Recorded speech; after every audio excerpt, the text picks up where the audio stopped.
understand why they are Nazis. Right, there isn't anything more unsafe than that. And all of them, virtually all of them, write back to me afterwards and say, this was the most worthwhile class I've ever had in my life, and it changed my life. It's like, well, I'm teaching you the worst possible thing about yourself. And your response is, oh, that was so useful and way better than I was. You know, but it's in keeping with the idea that you need to be exposed to things that you fear and hate, because that's where salvation lies, roughly speaking. So the social justice hypothesis is that the legal structures of Western civilization are oppressive, patriarchal, and so it's perfectly reasonable to toss them over if you're in pursuit of something like social justice. It's like, that's fine, people, sure, go ahead and do that. But if you think that you can transform what we have already now into some kind of utopia, then you're dangerous, because that isn't how the world works, and utopians have been more dangerous than any other people for the last 100 years, that's for sure. Like, there's all sorts of things wrong with Western society, always, and there always will be, but compared to 85 to 90% of the rest of the planet, this is bloody heaven, and that's why people want to move here.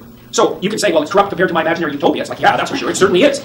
But if your imaginary utopia was realized in hardcore politics over a 30-year period, everyone would be out in the streets starving to death. We already know that because it happened multiple times throughout the 20th century in societies that were, well, they weren't as sophisticated as our society is now, but they were plenty sophisticated for their time. And you'll hear the neo-Marxist types, this is the most annoying argument anyone ever makes. They say, well, what happened in the Soviet Union? That wasn't real communism. It's like, first, oh yes, it was. That's why it also happened in China, which was a very different society. But what they really mean when they say that is, well, you know, that's Stalin character. He wasn't such a good guy. He didn't really know how to implement the Marxist doctrines. But me, I'm pretty pure of heart, and if you would have made me dictator for 20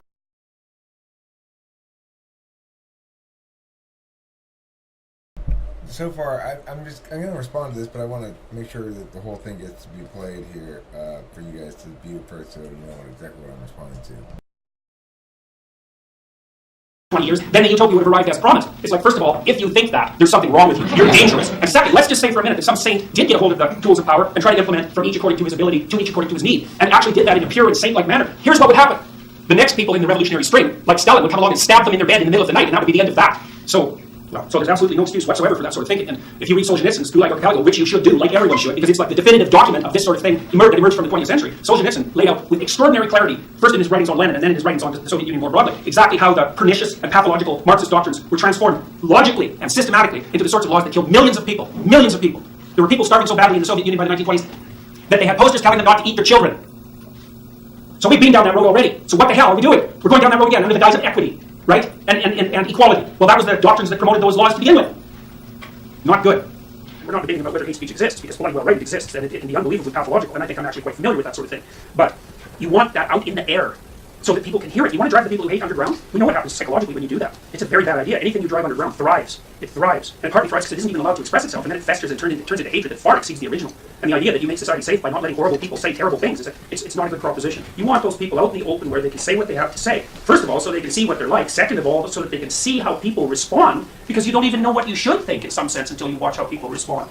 You know, well, I won't go on and on about that, but it's and then the question, there's other questions. Who defines hate? Jeez, that's a deadly one. It's like, it's great if you're on the left and the left is in power, because the left defines hate, but they're going to be in power forever, man, and as soon as the people who are on the opposite side come into power, they're going to use whatever arguments you had and their own, and whatever you think is going to be hate speech, like, right now. So you should always, and this is what the founders of the American Constitution did, you know, they always thought, okay, how could a absolute malevolent fool screw this up? They never thought, well, how can we establish the utopia? So that's what you're always thinking when you're putting a limit on something, including someone else's speech. It's like, okay, how could the most malevolent fool imaginable screw this up the worst possible way? And then presume that will happen, and then take steps so that that isn't how it turns out. So you ought to let the people who have horrifying viewpoints express them, you know, subject to these limitations, because you want to make them into martyrs. That's what happened with I can't say it properly, Geert Wilders. He's right. Oh, the Dutch guy. Yeah, the Dutch guy who's leading the polls, by the way, and who has a pretty decent chance of winning the election. They nailed him for hate speech, and his popularity went up like 4%. It's like, doesn't seem like a very smart move to me, but I'm sure he's not too unhappy about it.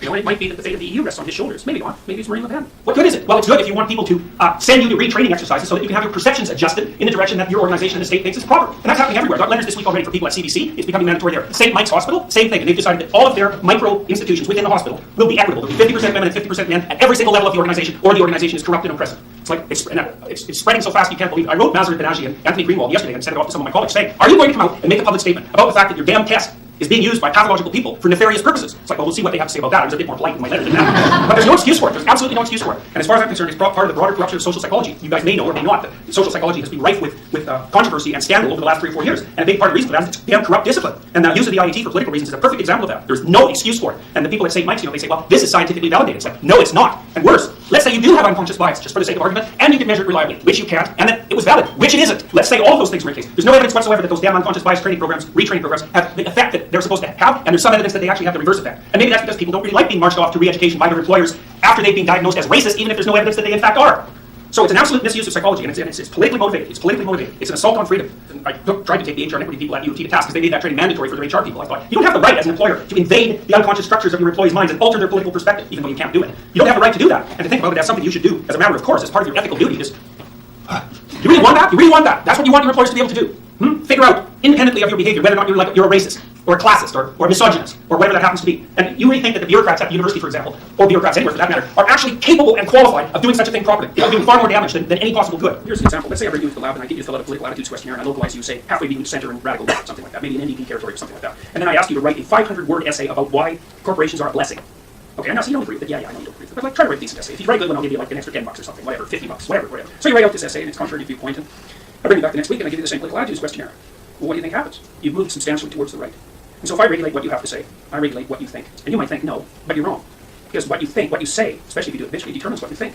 And I'm not willing to cede that to the state, but not only because I object especially to this particular philosophical embedding of this particular statute, say, but also because, you see, your stupid opinion is the corrective for the state's stupid opinions. Like, we've always just swamped in ignorance and stupidity. It's a human condition. And states are horrible, tyrannical messes. And individuals are, like, corrupt and blind. And so it's amazing we can stumble around in the world at all. But what you hope is that now and then some dingbat utters something vaguely sensible that helps curb the tyranny of the state. And you're going to have to let a lot of stupidity be aired before any pearls of wisdom emerge to the surface. So you have to let people stumble around like prejudiced morons, because that's what they are. But hopefully as they stumble and listen, they can become a little less appalling. And so can the state.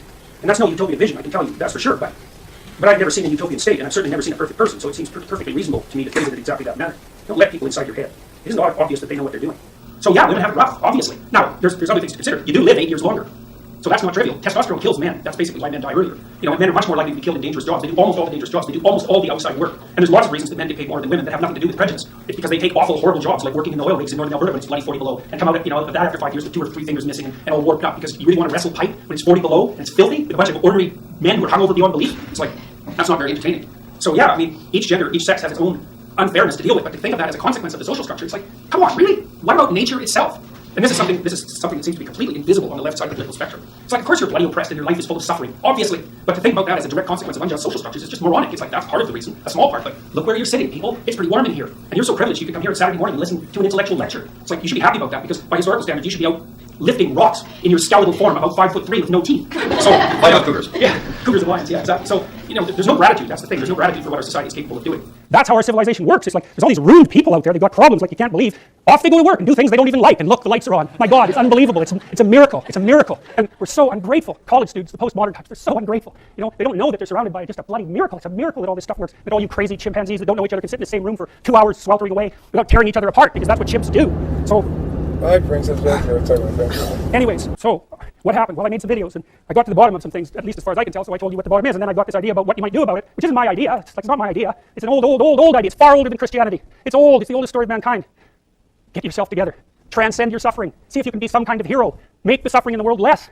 Well, that's the way forward, as far as I can tell, if there is any way forward. And that's what's under assault by the postmodernists. So look out, because they know exactly what they're doing, and they know exactly why they're doing it. And that's what it looks like to me. So, that's it. Okay, well, I mean, I could see myself giving those speeches, every single one of them. I got nothing negative to say about any of that. It's right on the fucking money. Except for the postmodernists have this, or know what they're doing thing. He's giving them way too much credit. Way too much credit. They are, I mean, if they know what they're doing, then they're evil. They're actively malevolent because they're engaged in intentionally misleading people. The level of contradiction is so high that I just don't buy that. I don't buy that. But regardless of that, and his classification of them as the postmodernists or whatever, everything he says is right on the money there. It's like, watching this video, I could totally imagine him being ENTP. But interestingly, they picked his most ENTP-esque moments here, right? Usually he's more empirics driven, and he's more about the rigorousness of evidence, which is, and generally he's more TE and less TI. However, in this video he's very TI, very definitional, and just right on the money. He did some impact stuff, but I was just, I'm very impressed with that. It's good. It's exactly correct, pretty much, and well delivered. It's interesting. I would love to have a fraction of his audience. I'd love to have what he has, which is a team of people working for free to edit his content for him. How nice is that? He's got these channels that just run his shit, and they just edit it. And if somebody wanted to emulate that business model and get maybe a bigger channel than mine, they could go through all these shit things and cut out a bunch of little snippets of them and start their own channel and put that shit up there. I won't object to it if you do that, that's for sure. And it would help me tremendously, probably, and it might help us both. The thing is, if that kind of shit, if the content itself is sufficiently attractive, that modality of content making, cut this guy into pieces, make him sound extra good, and make that your channel and get a bunch of subscribers. How this thing is 550,000 views by ScienceNet. ScienceNet's not Jordan Peterson.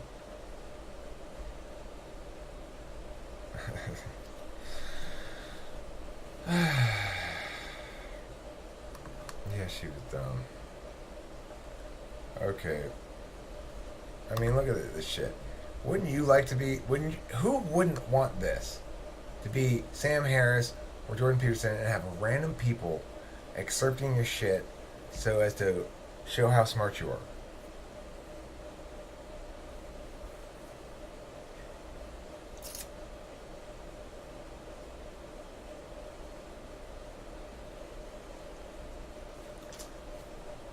It's catch-22 though, right?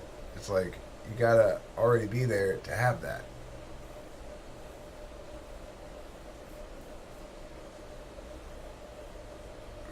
Man.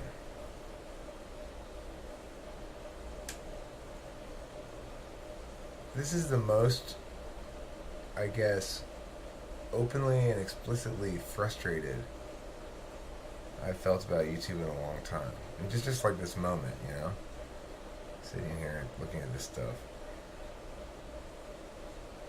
It's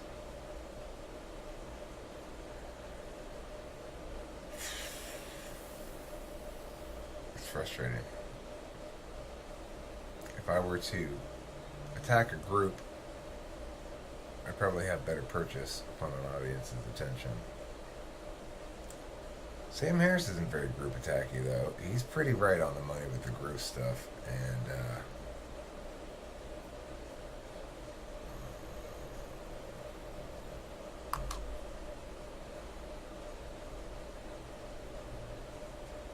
gender truths that no one wants. Race and IQ. My encounter with what? With Hell's Angels? Let's see. So I had this landlord in Montreal and lived next door to me. He was an ex-Hells Angels biker. He spent a lot of time in prison. And his wife had borderline personality disorder, and she committed suicide when I lived there. And he was a rough guy, and he was a Québécois. He spoke Joual, which I could hardly understand. And he didn't really know what to make of me, and I didn't really know what to make of him. But we got along.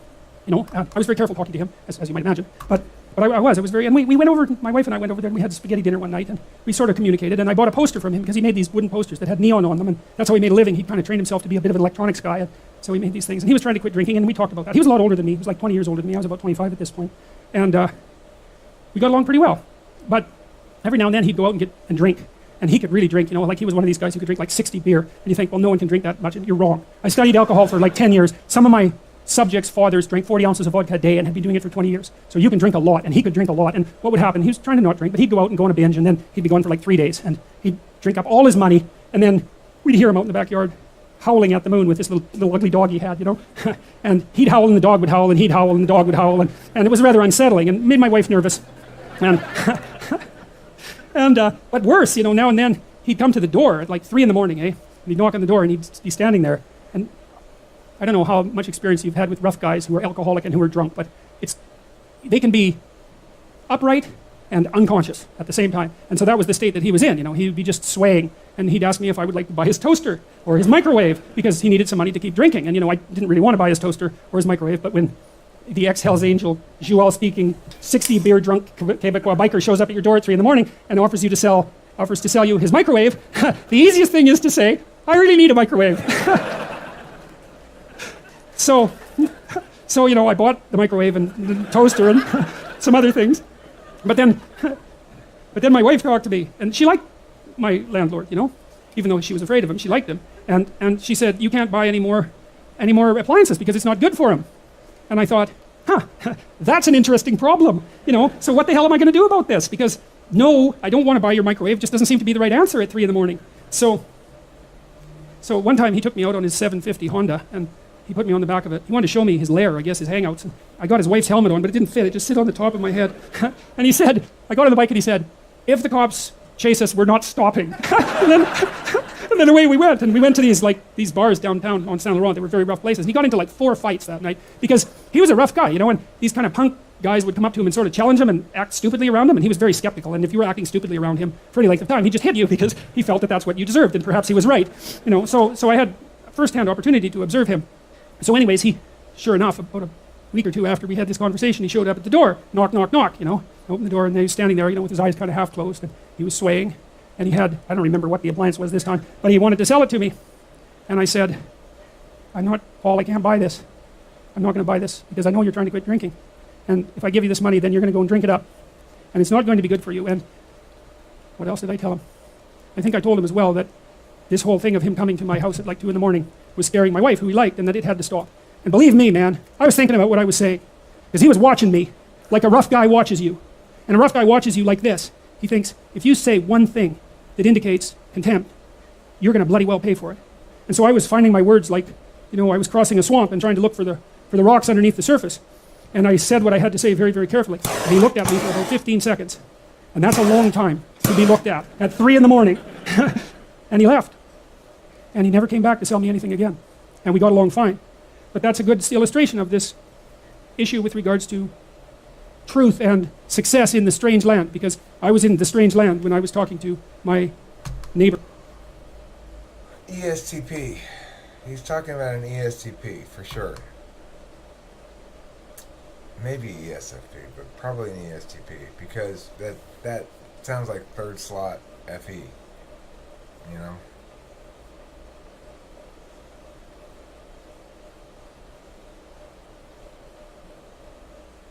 Anyway, interesting guy, Jordan Peterson. Hard to type.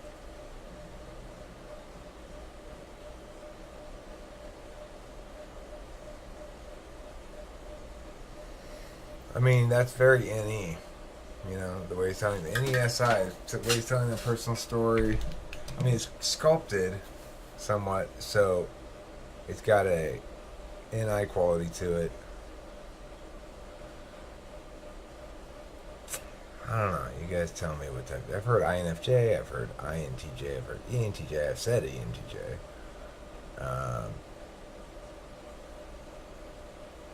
He's a super smart guy, so he's got obviously a lot of good TI. Could very well be an ENTP, I guess. I don't know. Tough question. Regardless, interesting morning watching videos and responding to them here. He doesn't say much I disagree with ever. I can never really find anything to get him on at all. It's all pretty much right on the money. So, it makes it harder for me to respond to things, right? You go, yeah, that seems right to me. Oh, that's not very interesting. Okay, man, you put on a suit, get one of these little mics, and walk around on a stage. Everyone will take me seriously. Seriously, though, probably. What am I doing? Ending this video. Watch this stupid ass thing. Bye for now. Talking with famous people's host Eric reminds you to not forget to eat plenty of cheese.